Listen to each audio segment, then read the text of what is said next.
Hi everyone and welcome back to another episode of Dance Studio, where we bring you the latest news in a short and informative format, and of course in the comfort of a studio. Now, in order to comply with the government's wishes, we here at Dance Studios have decided to self-isolate and to continue our work at home, which is why, as everybody can see, we are still recording this in my living room and not in the studio.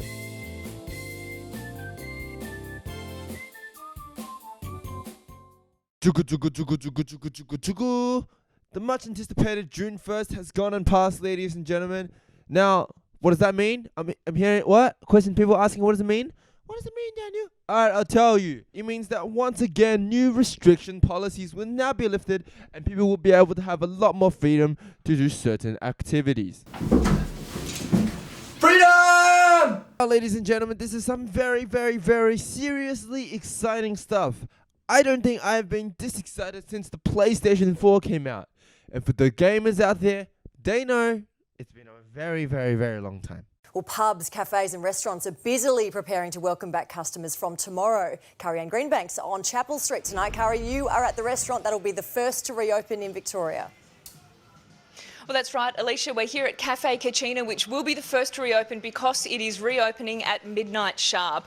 Now, staff have told us that they are already booked out with some very keen patrons, but also staff members who will be shouted to a meal as a thank you for all their hard efforts during this time. Right across the state today, pubs, cafes and restaurants were all preparing to reopen tomorrow, but with some very big changes. At Carlton and United Breweries, the kegs are once again pumping along conveyor belts after an 8-week shutdown. Here we go, first keg. It's great to be back. The Aussie beers on their way to Melbourne pubs, including the Glenferrie Hotel in Hawthorn, where the phone's been ringing hot. Good afternoon, Glenferrie Hotel. How can I help you?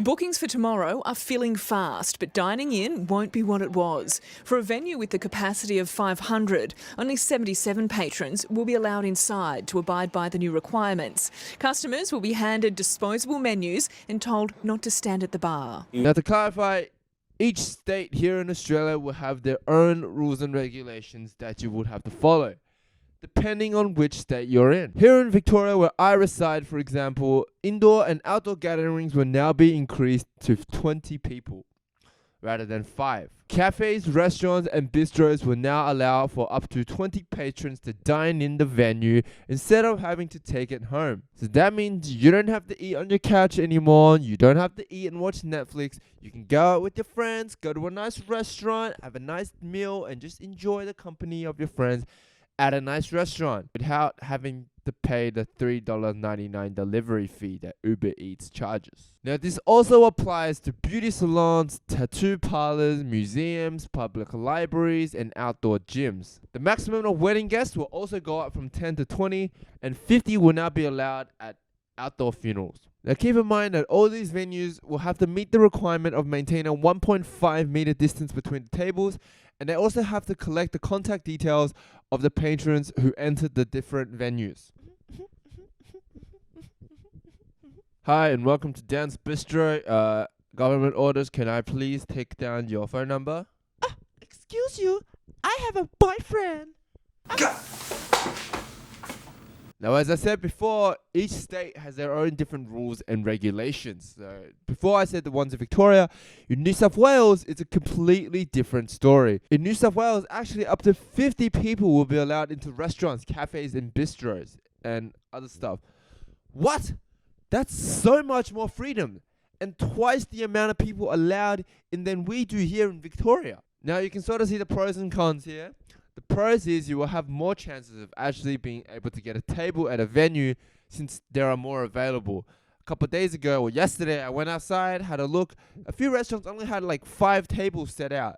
5 tables. So that means only 5 people can go in, or 5 groups of people can go in and sit at the restaurant. You know how limited that is? It's impossible to even get a booking for this time. But in New South Wales, there's up to 50 patrons, which means there are more chances of you actually getting an opportunity to get a table without having to wait for too long. However, there are then higher chances of running into someone who may have been in contact with someone who has tested positive for coronavirus. Who knows? I'm not saying they will. I'm saying the people who have been that should be indoors and shouldn't be going outside in the first place. But you never know with people these days. And yeah.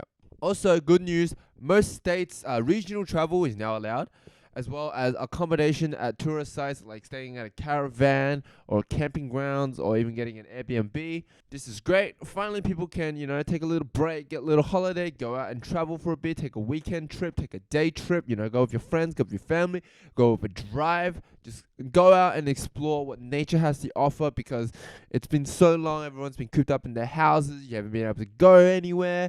So it's good to actually go out and experience some things, see some things that you've never seen before.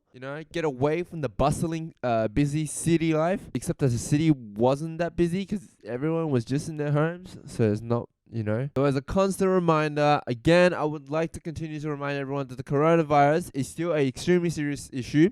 We're getting back to a COVID normal life, but it's not a normal life. It's only a COVID normal life.